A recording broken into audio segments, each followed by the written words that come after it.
When Jesus therefore was born in Bethlehem of Judah, in the days of King Herod, behold, there came wise men from the east to Jerusalem, saying, Where is he that is born King of the Jews?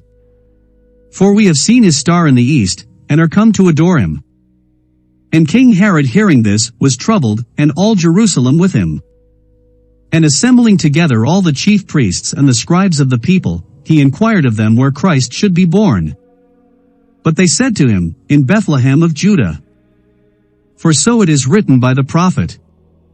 And thou Bethlehem the land of Judah art not the least among the princes of Judah, for out of thee shall come forth the captain that shall rule my people Israel. Then Herod, privately calling the wise men, learned diligently of them the time of the star which appeared to them.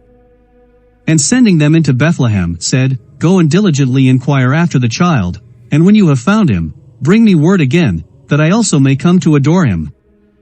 Who having heard the king, went their way, and behold the star which they had seen in the east, went before them, until it came and stood over where the child was.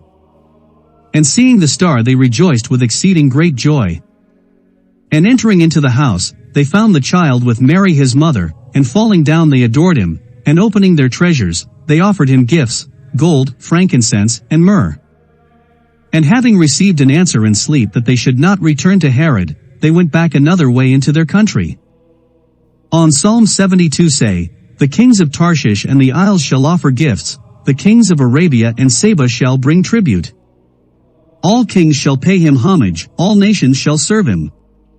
The prophet Isaiah also prophesied the gifts on the book of Isaiah chapter 60, Caravans of camels shall fill you, dromedaries from Midian and Ephah, all from Sheba shall come bearing gold and frankincense, and proclaiming the praises of the Lord. What the third kings offered to child Jesus. King Melchior gave him gold.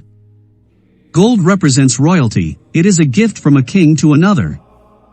Jesus is the King of Kings. King Gaspar gave him frankincense. Frankincense represent priestly sacrifice. Jesus Christ is the high priest. The smoke of incense rises the priestly prayers to God. King Balthazar gave him myrrh. Myrrh is a prophetic sign, it represents Jesus' death. Myrrh is a burial ointment. Where are the relics of the three wise men? Saint Helena, the mother of the Emperor Constantine, traveled to India and recovered their bodies. She put them into a beautifully ornamented casket and placed them in the great church of Saint Sophia in Constantinople. In the late 6th century, the Emperor Mauritius had the relics moved to the Italian city of Milan. The bones of Balthasar, Melchior and Caspar remained in Milan until the 12th century, when the city of Milan rebelled against the Holy Roman Emperor Frederick Barbarossa. In need of assistance against the Milanese, Emperor Frederick appealed to the Archbishop of Cologne in Germany, who recaptured Milan for the emperor. In gratitude, the emperor transferred the relics to the Archbishop of Cologne in Germany, who in 1164 transported the bones to Cologne, where a Gothic cathedral was eventually built to house them. The bones are there to this day, in a beautiful gold reliquary in the cathedral.